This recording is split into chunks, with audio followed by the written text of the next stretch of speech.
Well, hello and welcome to another webinar here with Veteran Social Summit and also our friends from Silicon Slopes, the military chapter out of Utah. We have a really exciting panel here with some really distinguished guests. We're very blessed to have them here, including Lisa Duckworth, Dale Brockbank, and David Allen. Lisa, I know, will definitely introduce them and give them their full respect and description of who they are and the amazing work that they're doing. And today they're going to be talking about something that's definitely important, especially in the National Guard, Reserve, and I would even argue on the active duty side of the house, which is the military leave rights and protections. This is important as you go off, as you have to leave your job, you're called to service, and then you're deployed. What happens when you return? And I think they're going to be able to answer that in a lot more detail than old Ryan here. I do want to thank you again. With Veteran Social Summit 2026 is returning virtually everywhere on 9 and 10 September. We're very excited about this one. Come join the wait list at www.veteransocialsummit.com. And we have a lot of very engaging webinars coming up this year. So we're very excited about that. And we hope you would join us, join our newsletter, which you can find on LinkedIn. And you can also find at the website I just gave a few minutes ago there, veteransocialsummit.com. Okay, enough of that. Let's bring on the panel. You're not here for Ryan.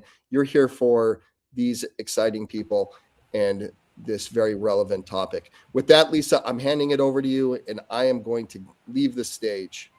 Okay, watch out. I'm loose now.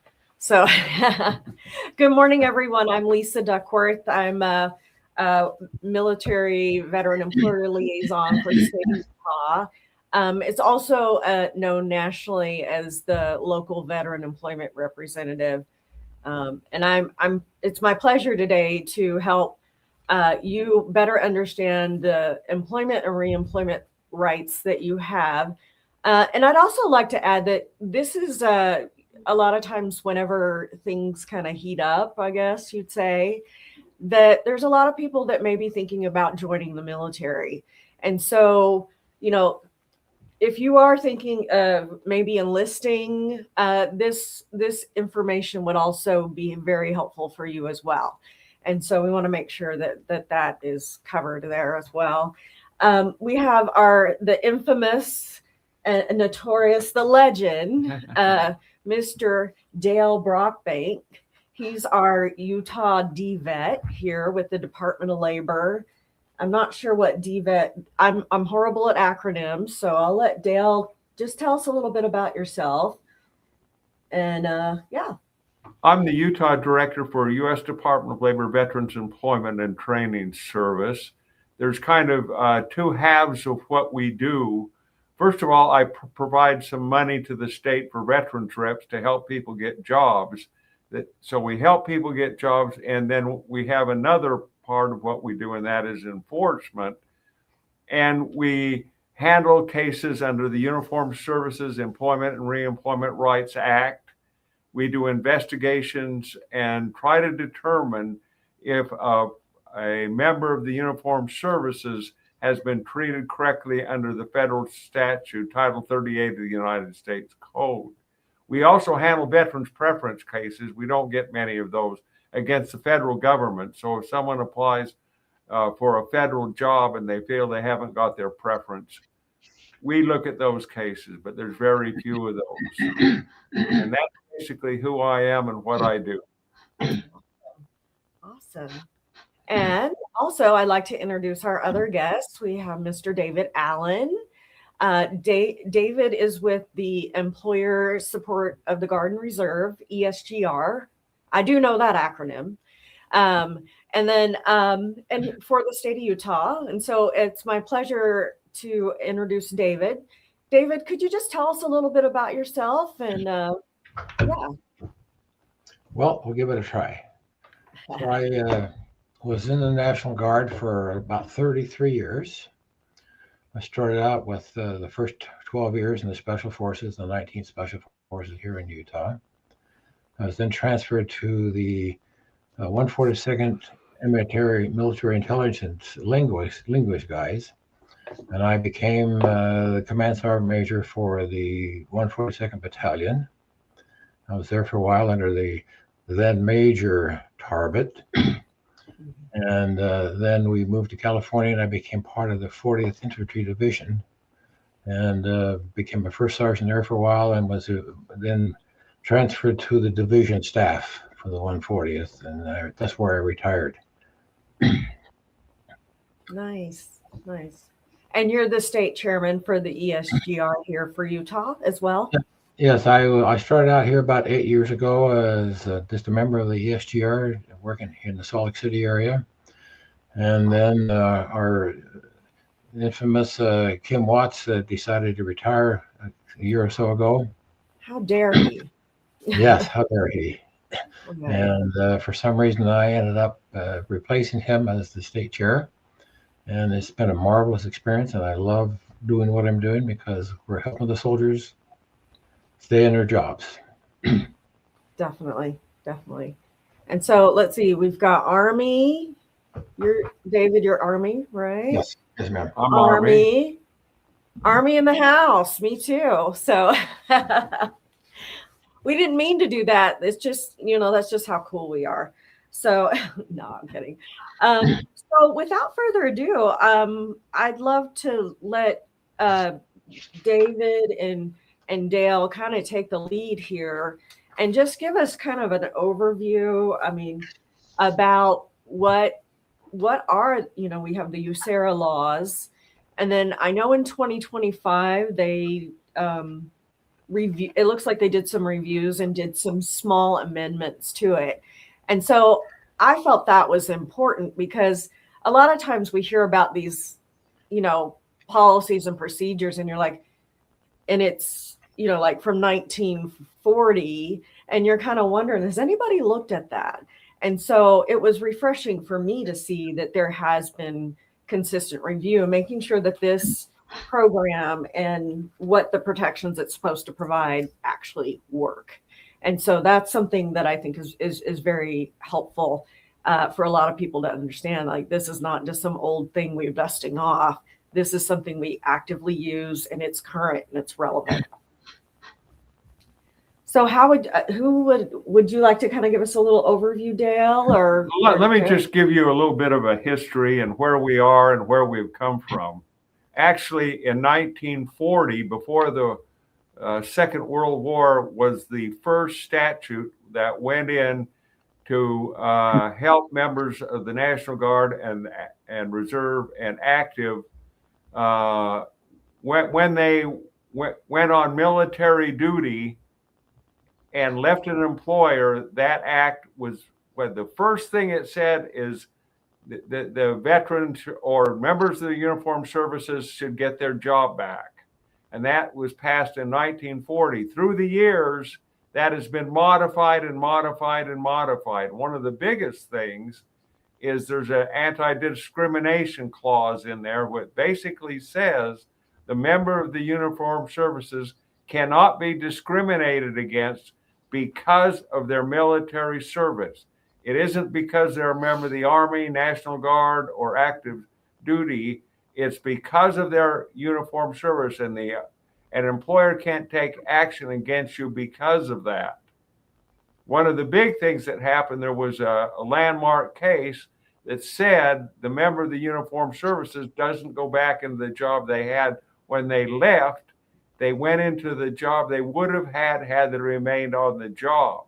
So if there's any promotions, or if there's anything like that happens while they're gone, if they can show they got that benefit while had they remained on the job, they get that benefit. And then things were added to make sure that other benefits were added, such as health care. And there's a way they can get their health care if they're gone. And through the years, it was modified and modified. And then a few years ago, USERRA was enacted, which codified a lot of the cases and stuff and made it a lot more simple so people could understand the law better. There's also out in the Code of Federal Regulations there that better describe what the law says and how it's applied to various situations. And that has helped a great deal to make sure that people understand the law. Let me explain exactly what happens. First of all, if someone has a complaint and they get to me, I send them over to ESGR if there's any chance that we can resolve it at that level, and someone from ESGR goes out and talks to the employer in a non-confrontive manner and says, you have a member of the uniformed service that works for you. It appears that you could be breaking the law, and here's what the law says about it. ESGR has that for a very short period of time, and hopefully it's resolved there by negotiations. If that doesn't happen, they have the right to file a complaint with United States Department of Labor. So we have a website and we refer them there, and they fill out a complaint form called a 1010, and then that is transferred to the state where the decision was made that was negative toward the member of the uniformed services. The next step is we have to contact the member first, and we go over that complaint form and make sure we understand exactly what the complaint is. Once we understand that, we call the employer, and we have to talk to the employer before we can go forward. That sometimes becomes problematic if it's a big, huge corporation. You have to call and get them online or whatever and say, it appears that that there might be a problem here. We need to try to settle that.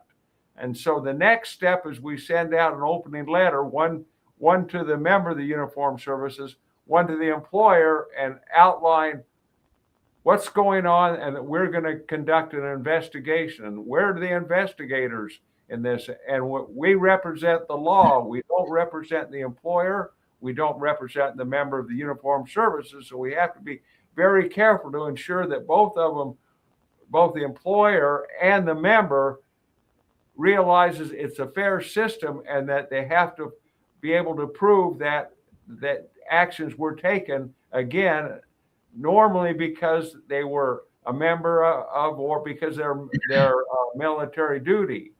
Again, the basis of all this is we want to ensure they get their job back when they come back from military duty. They have to meet certain standards, and if they meet those standards, the employer is required to re-employ them. Now, there's some defenses with the employer, and that defense is basically, if while that member is on duty, we call it reorganization. It basically means if they laid a bunch of people off or changed the way they operate, and that job doesn't exist anymore, then that is an employer defense. And so we collect evidence both from the member of the uniformed services and the employer, and we put all that together and do an investigation. It all goes into a computer where it's reviewed and make sure we have all the evidence we need to make that determination. Once it gets in there, we have to make a determination. That determination again is, has the statute been violated? And if it has, we send a letter back to the member of the uniformed services and says, yes, there's a case here. And we also send in a letter to the employer. And at that point, we try to negotiate a settlement. We don't want it to go any farther than that. We want to make sure, if we can, to negotiate a settlement that's fair to the employer and meets the standards of the Act. We also, the other side of that, if we find there isn't enough evidence to prove the member of the uniformed services hasn't been treated fairly under the Act, we send them a letter saying we do not find that there's sufficient evidence to justify this claim. At that point, down at the bottom of that letter, it explains to them they have several options. Number one option, even if we find there's no merit, they have the option of requesting that the United States Department of Justice reviews our investigation and determines again whether the statute has been violated.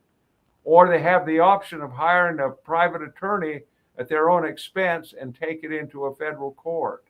Again, we don't want these cases to end up in a federal court. We want to negotiate a settlement again that's fair to both parties. And then at that point, that we have to write up the case if they want it referred, and it goes through my Dallas office where it's reviewed and reviewed and reviewed. Then it goes to my office, U.S. Department of Labor in Washington, D.C., where that referral is again reviewed. And then it goes over to the solicitor's office of U.S. Department of Labor, and they make a final recommendation. And then it goes over to the United States Department of Justice. And between the solicitor and the Department of Justice, they make a determination whether the law has been violated. And again, they try to negotiate with the employer, and the member of the uniformed service says, we need to settle this. We don't want this in a federal court. If that fails, they have the right to, that case then comes back to Utah and goes into a federal court. We really don't want that to happen. We want to negotiate a fair settlement of the case. And if it doesn't have merit, they send them a letter back to the member of the uniformed services that basically says, we don't find that the violation has taken place, and we have chosen not to represent you. And once that letter goes out, that's the final thing we do. I've had members of the uniformed services say, I'm going to call Senator so-and-so, or I'm going to make sure that this gets in the court through the Department of Justice. That doesn't happen. Once that final decision is made by the Department of Justice, that ends the case. And if they want to pursue it, they have to hire a private attorney and take it into court. So that's basically how the whole system works. Does anybody have any questions for me? It's a lot. Nothing but questions, Dale, after that. No. One thing I'd want to understand, because we heard a lot about like if things go wrong. And I know ESGR does a lot to kind of prep both service members and employers on what their responsibilities are. David, could you talk about some of the things that you guys do to help people know exactly what they can do to prevent all that messiness and not go to federal court and have all the investigations? Like, how do we do it the right way? Well, one of the best things that the ESGR here in Utah can provide is, step one is to inform the uniformed soldiers just exactly what the law does to protect them, how it protects their job, and all of those steps that Dale just talked about a little bit, so that when they talk to their employer, they can speak with a little bit of knowledge about what the law, how the law protects the soldier. On the other hand, one of the best things we do also is to work with the employers. The employers, for the most part, most of the time have some small knowledge of the USERRA laws. They don't really understand exactly what they are and how it relates to them. So one of our key issues is to train the employers. We love to work with the HR people. We try to get as close to that person in the company who is responsible for the regulations of the company and how they treat their employees. And so if we can physically meet and train the company people, their staff, their HR person, what the law requires of them and what the law requires their soldiers to do, most of the time when there's a problem, it's a miscommunication of one or the other side doesn't really understand what they're supposed to do and what they are allowed to do. And so if we can meet directly with the HRs. We try as best we can. One of the best places we try is the SHRM meetings, but sometimes that doesn't work as well either because we really can't get to the right people in the right way. So that's basically in a nutshell what the USGR does, and we're very, very good at it, and we love what we do working with the soldiers. I love it. I love it.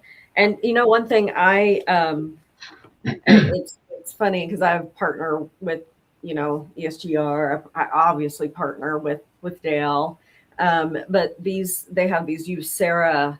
You guys have a lot of different materials that can really help people understand what exactly they need to know and what their rights are and what their notification requirements are as well. And so I keep this little book in my purse now and it's with me pretty much all the time because I never know when somebody's going to have a question about it.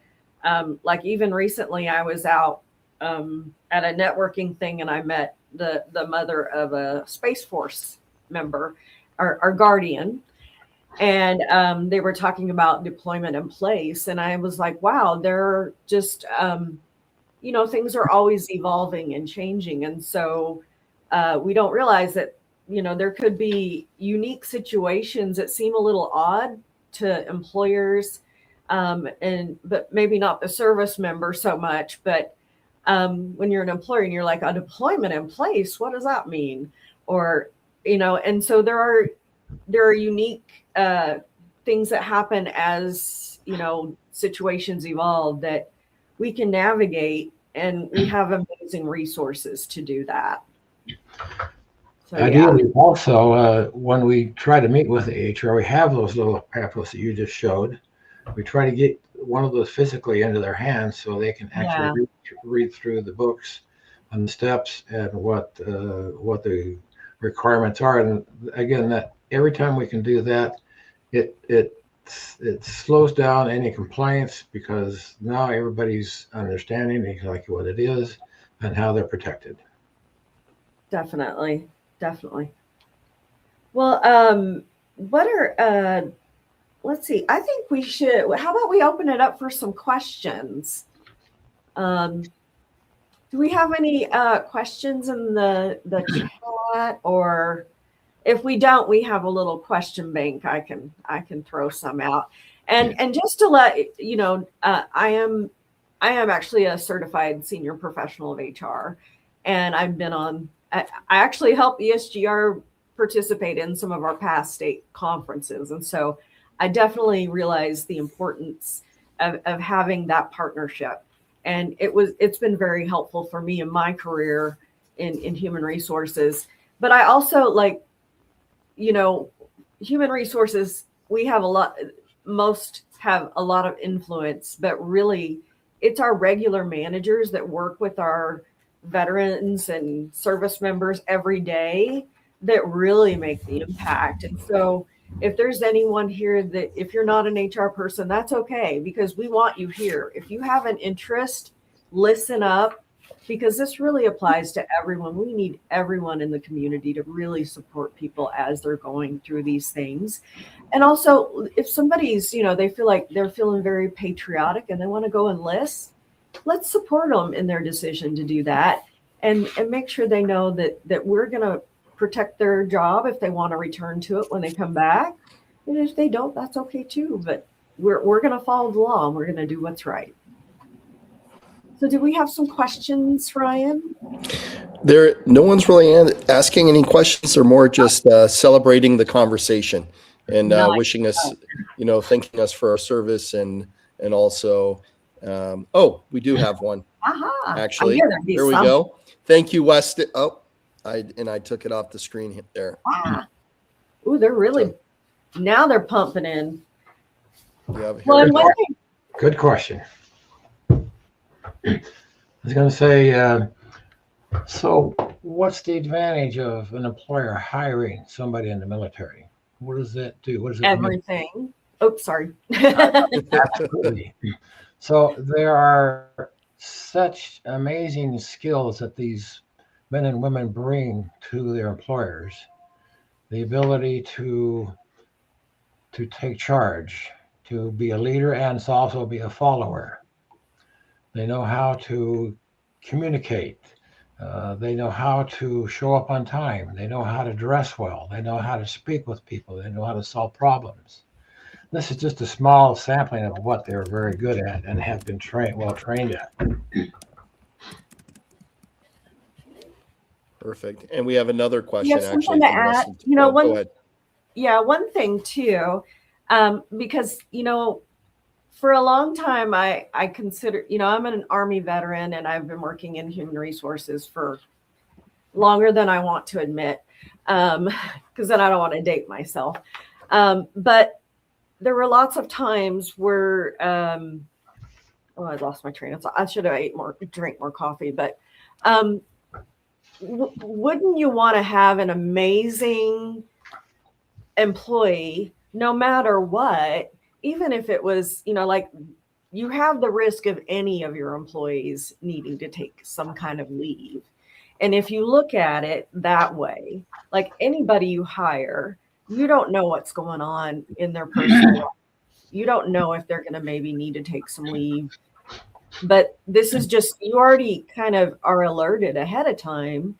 If your service member lets you know that they are a member of the armed forces, you know that, okay, well, we'll have to keep that in the back of our mind, that may be something we'll need to address in the future. But it definitely is something you can very well navigate. I know, like I'm in one HR position, almost our entire legal team was all reservists and National Guard. So they get called up a lot. And so there were many times we were running a skeleton legal crew because they were deployed. And that was okay. We figured it out. We knew, we built plans to prepare for it, and we navigated it the best we could.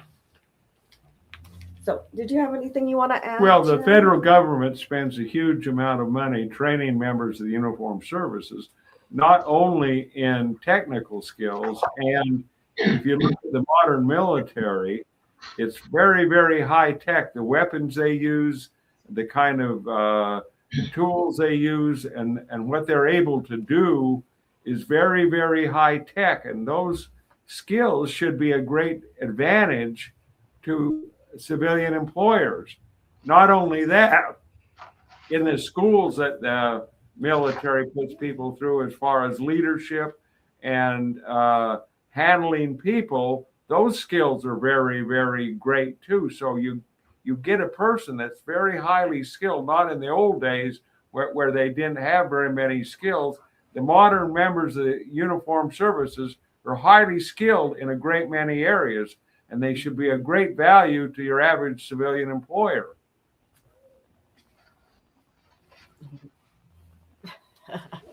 Looks like we have another question. Let's see. Do any of these protections apply to veterans post-service? So does that mean when they're out of the military or they've returned from deployment? Can you? Yeah, I'm thinking, yeah, unless you can. Well, if they're out of the military, the same rules apply. They have to show that their military service was the motivating factor in any adverse actions taken by an employer. And the longer someone is out of the military, it's harder to make a link between their military service and to show that that was the reason that the employer took action against them. I guess the other thing is retirement, because when they're in the military service, the retirement is supposed to continue to grow.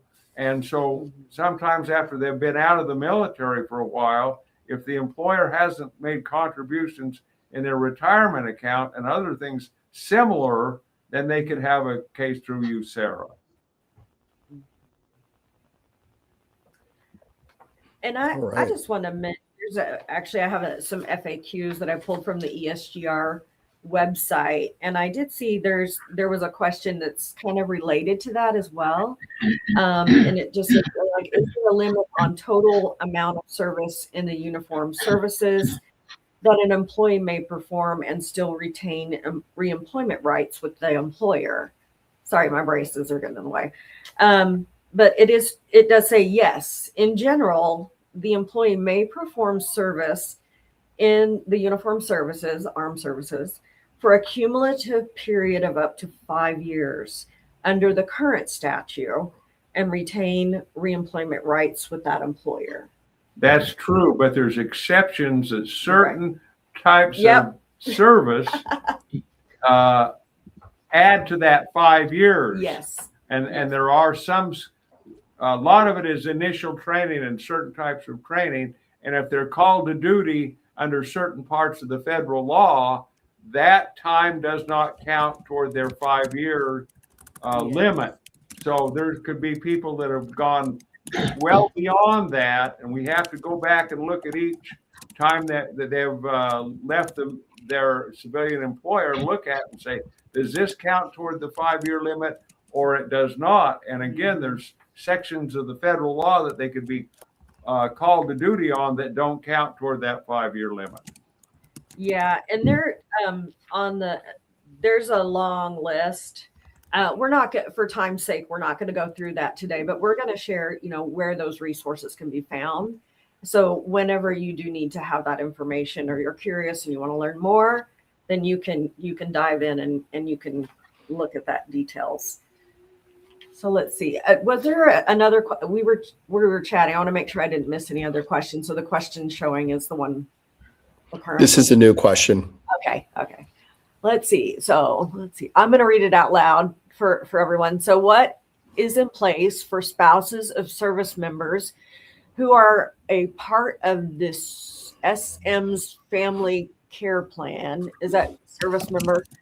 And in my case, my wife is a service member in the National Guard, but the stay-at-home parent.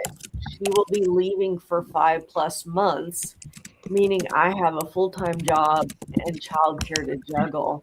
Well, much love goes to you, first of all, Chris, and your wife and your family. What do you guys have to say about that, Dale or David? Right now, there isn't anything that covers it under USERRA. I know that during the Biden administration, they looked very, very closely at what was happening with spouses when a member of the uniformed service was deployed or gone, or even active duty members and the unemployment rate of their spouses. I know there was meetings in the White House that addressed all these concerns, but I don't know if anything ever came of those. But I think that's the thing we need to look at in the future, because part of it is because when, particularly during Vietnam, most people that went in the military didn't have families that were relying on them. Most of them were either going to school or getting jobs and younger, and they didn't have the responsibilities of families. And so that wasn't an issue. But more and more, as we've used the National Guard and Reserve, that the burden on the families at home has gone up greatly. And I know people in Congress are looking at that very hard, but I don't know that anything has come out yet. But I think we need to press the United States Congress to look at this a lot stronger and come out with some better answers to help the families of members of the uniformed services. Yeah. Well, here also, and it sounds like this is a dual military family, right? So it looks like it's the service member and the spouse are both serving, and so that it adds layers of complexity to it. One of the advantages we have here, though, is that we have family programs, specifically in the National Guard and Reserve, that will supply skills and events and help for the spouse that's behind, whether programs for the kids or for the spouse in all kinds of areas that they don't want to be left out there hanging by themselves. So both the family programs are awesome here in the state of Utah. Definitely. Yeah.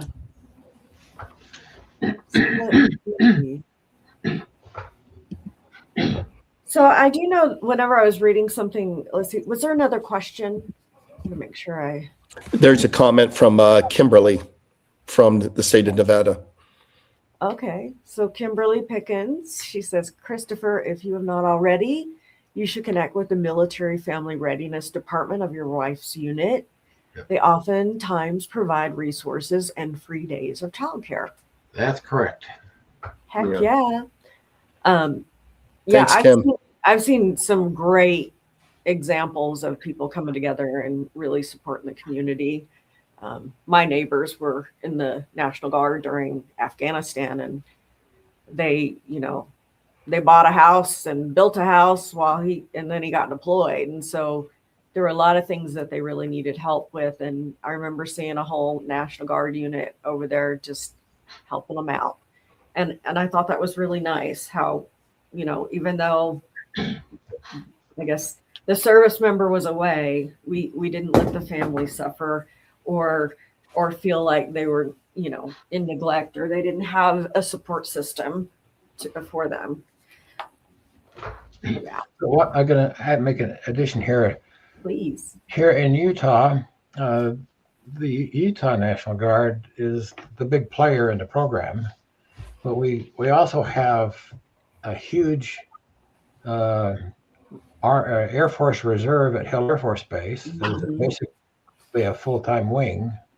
We have a huge Navy Reserve unit at Hill Air Force Base. There's about 500 or 600 kids there.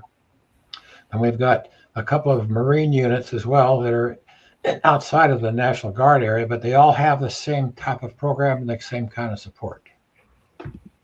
Well, there's also family support at Hill Air Force Base, but if families are having problems and they're members of the other armed forces, that they can get services through the family support unit there at Hill Air Force Base. And I know there's a lot of very, very highly competent and good people up there that'll try to help them as much as possible.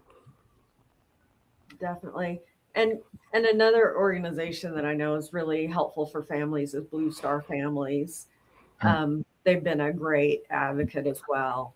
And so I think one thing that I hear from all this is that there are support systems and resources in place to help.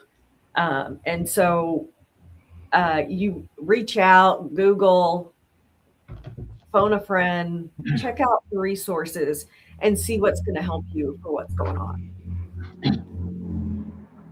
I think one of the other key areas of that is that we, and at least here in Utah, ESGR, one of our jobs is to get to the unit commanders, so that the unit commander is also aware of these events and these sources of help. And a lot of times, the soldiers in the units may not even realize that it's there for them unless we can somehow get that information out and explain it to the right people. It's true. So let's see. Do we have any more questions? If not, I have one that actually, let's see. We have something just came through here. I'm not sure if it's a question or not. Let's see. Oh, man.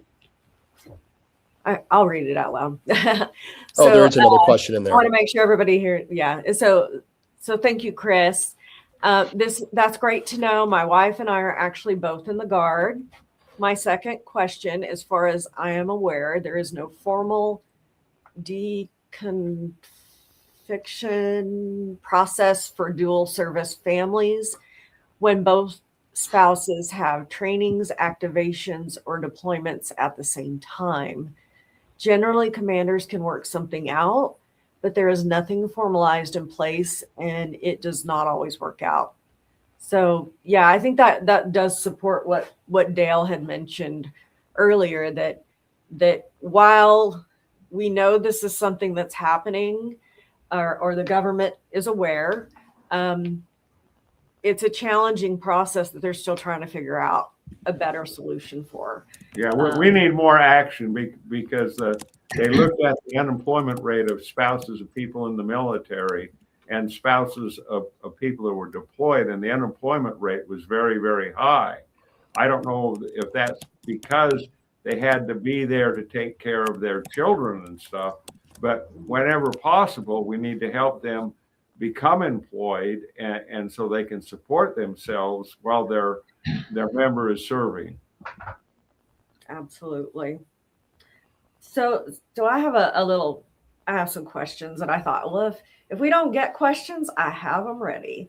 There's a question here. It's a frequently asked question. Is the employee entitled to any specific reemployment benefits if he or she has a disability that was incurred in or aggravated during the period of service? Well, the employer is required to look at that disability and try to find another job within their organization that person can do if they're disabled while they're on military duty. And they have to go step by step and look at all the jobs they have. Of course, it's a little harder if it's a small business, but if it's a large corporation or something, they have to look at every job they have in there and plug that veteran into another job, hopefully with the same seniority, status, and pay as if their previous job.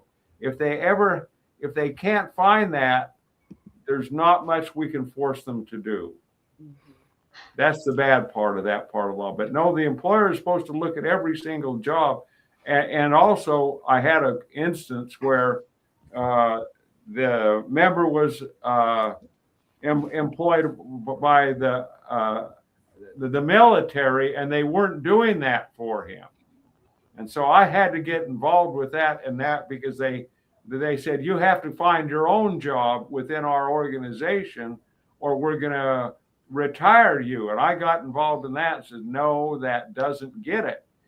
The organization has to go through those jobs and hopefully find that member a better job. And he was working out in a warehouse where he had to lift heavy things, and he was deployed to Korea and loading a plane, he hurt his back. So he came back and couldn't do that job, and they were going to force him out of that job and force him to be retired. We got involved, and two of our honor lawyers in Washington got a hold of someone in the United States, that part of the military, and said, you need to fix this. So eventually they put him over in a job where he did the planning of taking care of all this equipment, so he didn't have to lift anything. He was no longer out in the warehouse. And he called and he says, this is the best thing that ever happened to me. I love my new job. I get paid the same amount. I don't have to go out there and work as hard.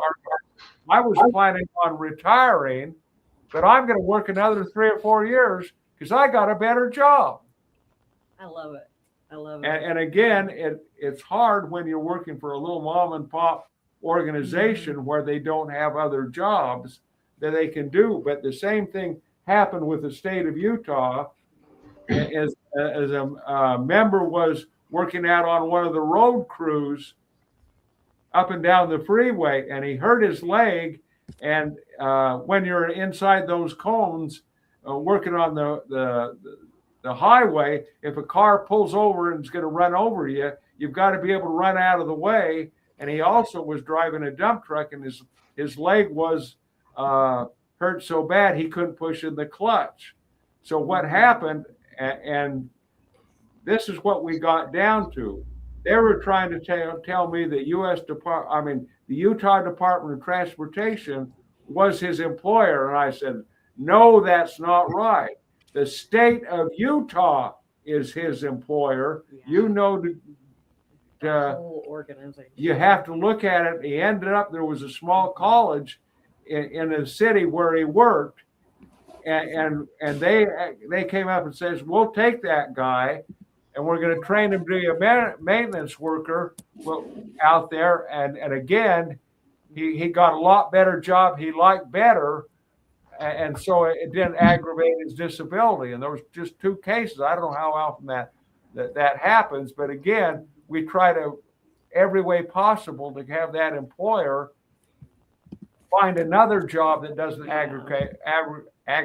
Ooh, I can't say that. Aggravate them. Aggravate his disability. I'm sorry about that. Well, and also, as an HR professional, there's different ways to also look at it. You have the USERRA reemployment rights, but there's also, you have the American with Disabilities Act. You also have the VA medical leave. The VA. There's voc rehab through the VA, and if you when you leave the military, if you can't do the job you did before you went in, the VA can train you for a job, and their goal is to find a job that doesn't make their disability work and train them for that job, and then we have staff that help them get a job once they leave a college or university where they've got voc rehab through the VA. There's definitely some benefits and resources available that not only help the employer understand how to navigate this. There's also a really good amount of resources to help the service member individually be able to navigate it and maybe learn that they were missing out on an amazing job they didn't know they would really love. And so I think I love stories like that because it can be hard. Like if you incur a disability or you're injured and you come back and you're not able to do the same things you did, there are often opportunities you just don't know. You don't know what you don't know. And people are often pleasantly surprised that those alternatives end up being really great ones. So, okay, well, it looks like we have another question from Kimberly Pickens. It says, I'm looking on the ESGR website, but I don't see a flyer or brochure for ESGR. Could I be missing it, or are you able to share one that I can then share? I think that's my job. Yep, that sounds like you, David. If I can get a hold of Kimberly and I can go visit her or her work, and I can provide her with all of the information, the paperwork, the brochures, and be glad to do that. Well, also, we have a flyer that describes USERRA, and every employer is supposed to have that posted where they have their minimum wage requirements and EEO requirements, and that's supposed to be posted within the employer so they know that ESGR is out there and USERRA is out there. And also I can take these flyers, posters, and put them in each of the companies if they want one. I did that for several companies last week, and glad to do that. Well, we'll let you hit Utah. I don't know if you want to go on a national tour. That's what Kimberly is, but hey, that's the great thing is that, David is here with Utah, but in other states, there's ESGR representatives everywhere. I would say there's probably even, I would dare say you might be international as well. Every state and every territory of America has a ESGR program in that area. And if they're out of state, right, we can give them information for that state.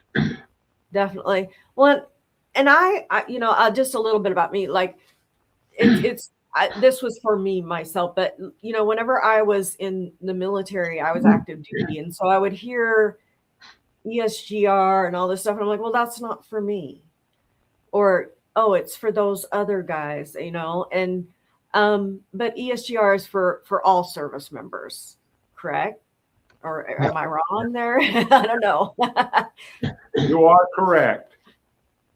Yeah. So don't let the name or the acronym fool you into thinking, because I know one thing that us veterans often do is we confuse eligibility with access. And so everyone has access to ESGR resources. If you have questions, I mean, I don't want Dale's phone to blow up and him yell at me. I think one of the problems you have is access. the various programs for veterans have different criteria to be eligible to use them, and either different definition of who's a veteran and who's not.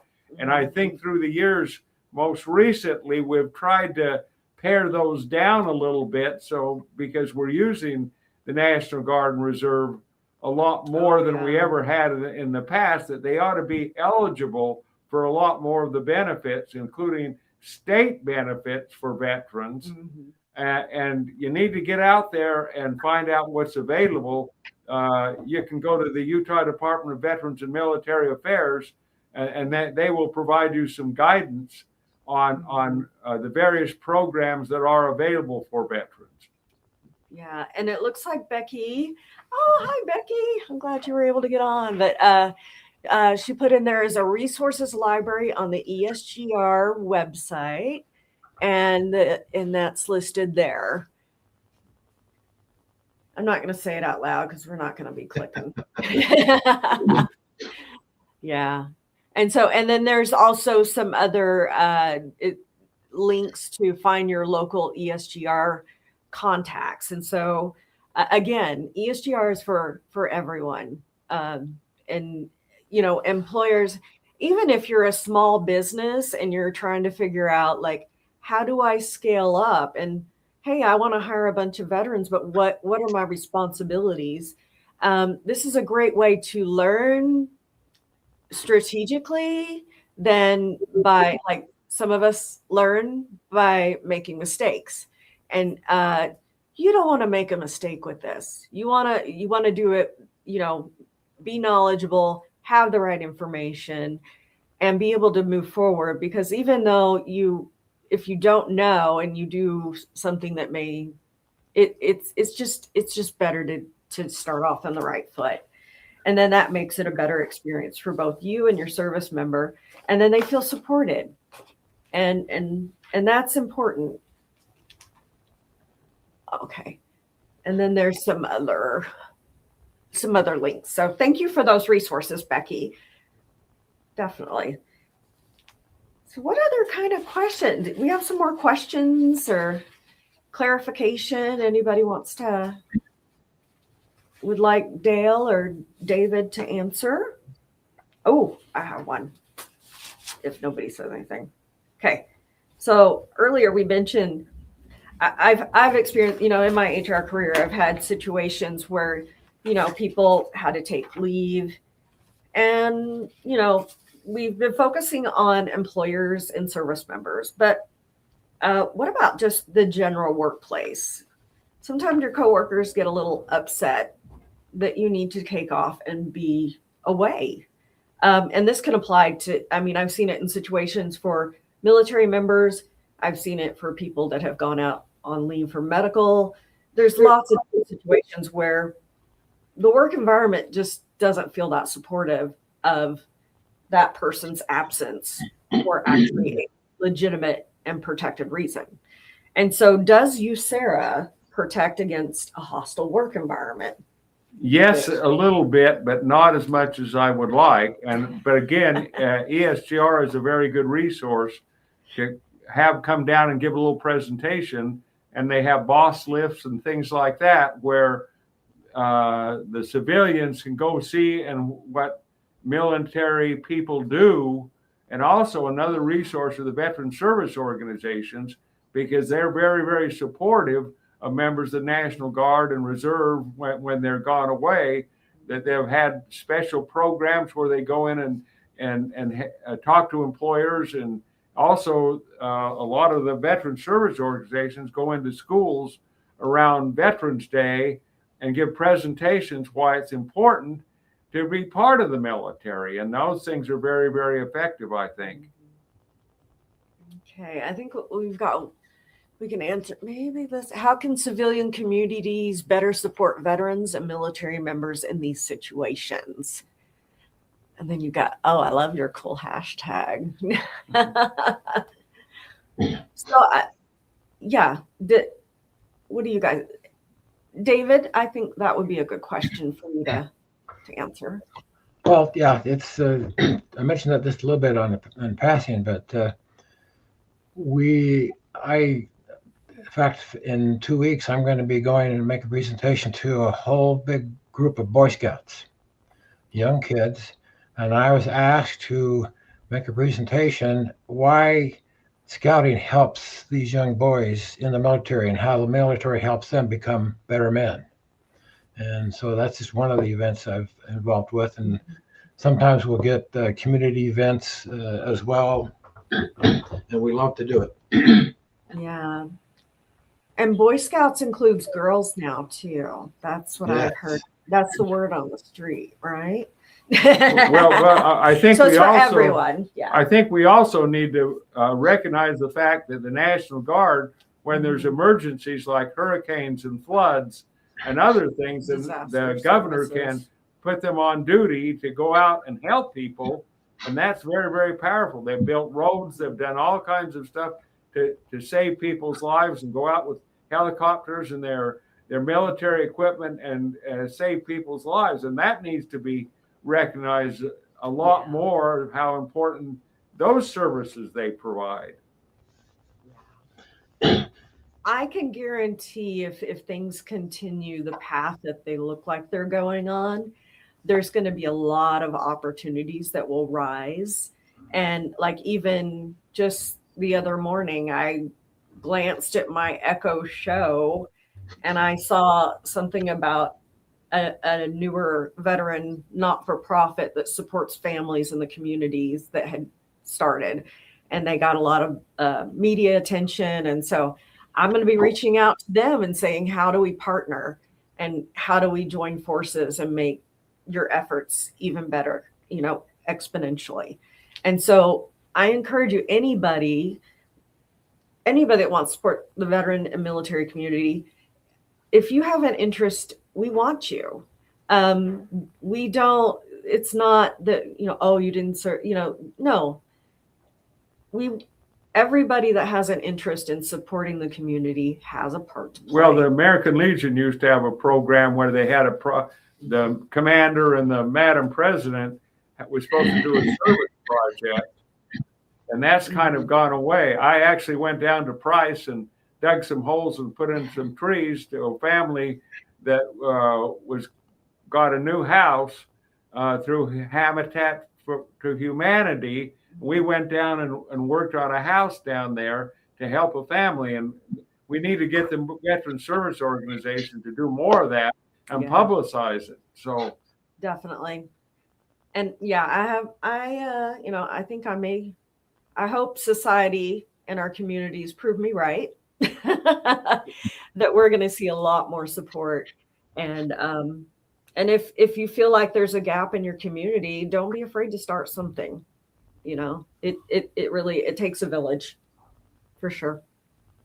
So we're getting close to the end of, well, actually, wow, we have 1 minute left. Oh, we could talk all day about this because as we know, people are unique and dynamic, and there's going to be different situations. While we want to tell you a bit about what there is, there are going to be situations that are just a little more complicated that are going to need some more one-on-one connection. And I am available if people have questions of how the law applies to a specific situation.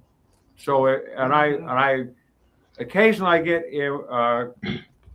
not enough calls from employers say, how does this work and how does this work? Yeah. And I sit down and go through the law and explain where it is in the law and what it all means and things like that. Also, I get probably 1 or 2 calls a month from members of the Uniformed Services said, this is happening, how does USERRA apply? And I describe to them whether USERRA applies to the situation or not. In fact, I was just telling Lisa, a guy called me yesterday from Idaho, said, I've got a problem And so I was tied up. So we had one of my counterparts from Oklahoma call the guy and try to help him. So we're here to help people too. So Definitely. And calling to ask questions does not open a case. no, we can answer questions. It's preemptive. It's strategic. We're getting ahead of the situation before it becomes a situation. And we don't go out and scold employers. We let ESGRs. We are that we love the employers. We need what to they can do for you, Sarah. Definitely, definitely. Well, I want to go ahead and wrap it up. I feel like we could talk about this for hours and hours, and there'll be more opportunities. We could follow up with this at another time too. So, but I want to say thank you very much to you, Dale, and David, for the information that you've shared with everyone today. It's truly been my honor to be part of the conversation. And I look forward to working with you more in the future and to support our military veteran community. So I'll let you wrap us up there, Ryan, and tell us what's next. Awesome. Well, I'm going to take them off the stage, but I do want to thank very special thanks to Lisa, David, and Dale for continuing to support our veteran community and just bringing us, dropping nuclear value on us. Also, we didn't mention that Lisa was actually one of Military Friendly's Veterans of the Year, which is definitely a great honor. We want to congratulate her for her for her continued service after service. So also want to thank our sponsors, which, Silicon Slopes, the military chapter. We couldn't do this without them. We couldn't do this without amazing people like Lisa and Becky that are out there. So special thanks to them. Also, special thanks to 10th Mountain Recruiting for also being a sponsor of Vet Social. And really, at the end of the day, from an HR perspective, and this is really Lisa's territory, but also I'm an HR professional. And as I look at this topic, it's so, I wasn't really thinking about it the way I needed to be thinking about it. This is really a relevant topic to HR professionals, because within your formations, organizations, you have citizen soldiers that are out there. And there is going to come a time and place where this information that we receive today and these assets, this information resources out there are going to be invaluable. So definitely reach out to Lisa, David, and Dale and continue the conversation, especially if you need that information. Additionally, and I almost forgot, but I do want to thank the Salt Lake Community College 2, the Utah Department of Veterans and Military Affairs, and the Utah Veteran Business Resource Center as well. Of course, we couldn't do any of this, especially, it's been really a pleasure this year to be partnered and collaborating with Utah so much. I'm not from Utah. I'm actually pretty much lived on and off all my life in the state of Nevada. So I was grateful for Kim showing up. But, it is great because we are the United States, and it's great that we have so much passion coming out of the state of Utah and really trying to help our veteran and military community. And I think we're blessed on that note. So anyways, I'm going to shut this down and just say, make sure that you join our wait list for Vet Social 26 at www.veteransocialsummit.com. Just think about it. We started Vet Social in 2020 with 503 people registering for the event, with 10 speakers from the veteran community.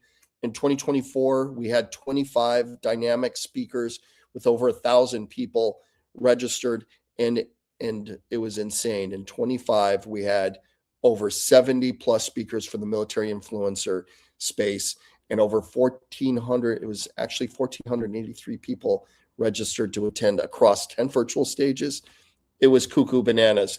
But this year, it's going to be something dynamic, and we're very happy that you will register and hopefully attend it. So with that, We're out. Thank you very much.